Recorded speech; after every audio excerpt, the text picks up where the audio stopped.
आज सुस्ती की पोजीशन है। हुजूर सल्लल्लाहु तआला अलैहि वसल्लम ने बारगाह समदियत में दुआ की, अल्लाहुम्मा इन्नी अऊज़ु बिका मिनल अज्ज़ि वल कासल।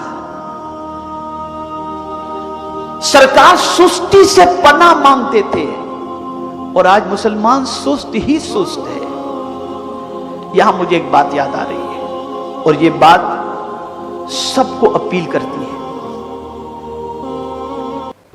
और सबके दिलो दिमाग को झंझोड़ने के लिए ये बात बहुत ही मुफीद होगी।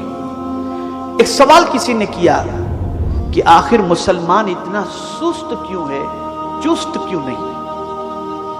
दूसरी कौमों का मामला यह है कि बहुत तरक्की के बावजूद वो और पढ़ रहे हैं, पढ़ने के लिए दिगर ममालिक का दौरा कर रहे हैं, रातों दिन खर्च कर रहे हैं, मेहनत और मशक्कत कर रहे हैं, सब कुछ उनका होने के बावजूद भी वो आगे निकलने की कोशिश कर रहे हैं और मुसलमान सुस्त है।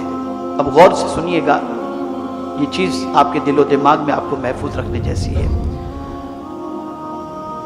एक होता है चुस्त, एक होता है सुस्त। इंसान के बदन में चुस्ती उस वक्त आती है जब किसी चीज के जाय होने का एहसास हो,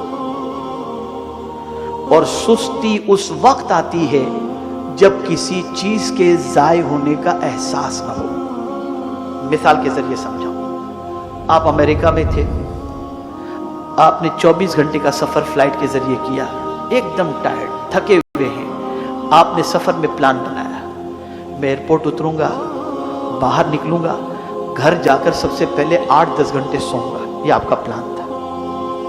आप सफर की वजह से सुस्त हो गए, तवज्जो से सुनिएगा, सफर की वजह से सुस्त हो गए।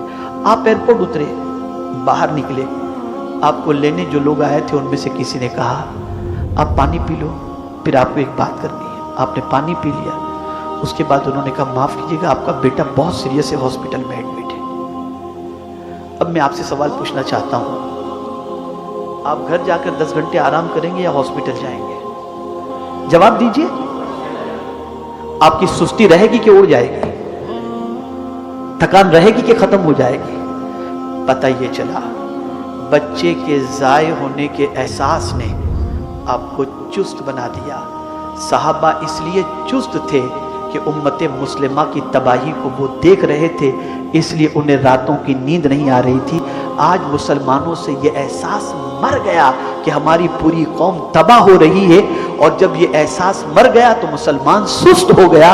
अगर मुसलमान में ये एहसास पैदा हो जाए तो मुसलमान की सुस्ती दूर हो जाए और चुस्ती पैदा हो जाए। जाय होने का एहसास पैदा करो अपने अंदर।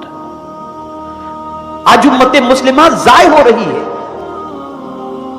छोटे छोटे मामले के अंदर मुसलमान मारे जा रहे हैं, तबाह हो रहे हैं, बर्बाद हो रहे हैं। आप देखें, हमें जाय होने का कोई एहसास नहीं है, कोई फिक्र नहीं है, बस वही सुनी सुनाई बात खत्म, कोई एहसास नहीं। हमारी कौम के बच्चे हाथ गाड़ियां चला रहे हैं, हमें इसका कोई एहसास नहीं। हमारी कौम की बच्चियां सिग्नल पर भीख मांग रही हैं, हमें इसका कोई एहसास नहीं। मैं एक सवाल पूछता हूं, कभी किसी सिख जिसको सरदार जी कहते हैं, इनके किसी फर्द को आपने दुनिया में भीख मांगते देखा है? मैं दुनिया के कई मुल्कों का मैंने दौरा किया, उस मुल्क का भी मैंने दौरा किया है जहां सिख बड़ी तादाद के अंदर रहते हैं, जैसे कनाडा के अंदर। अमेरिका में मैंने देखा कि गोरे अपने सीने के ऊपर जो है वो स्लेट लगाए घूमते हैं कि हम होमलेस हैं, हम जॉबलेस हैं। वो तो भीख मांगते हुए दिखाई देते हैं, सिख भीख मांगता हुआ नहीं दिखाई देता। वजह यह है कि उनकी कौम को, अपनी कौम को जिंदा करने का एहसास मौजूद है। और हमारी कौम का हाल यह है कि एक दूसरे से कबड्डी ही खेलने से फुर्सत नहीं, टांग घसीटते गिराते, कोई तरक्की क्यों क्या बिटाओ, एक दूसरे मिलकर कौम को उठाने का जज्बा नहीं रखते। तो सुस्ती की वजह सबसे बड़ी यह है कि आज हमारा हाल जो है वो कौम के जाय होने का एहसास हमारे अंदर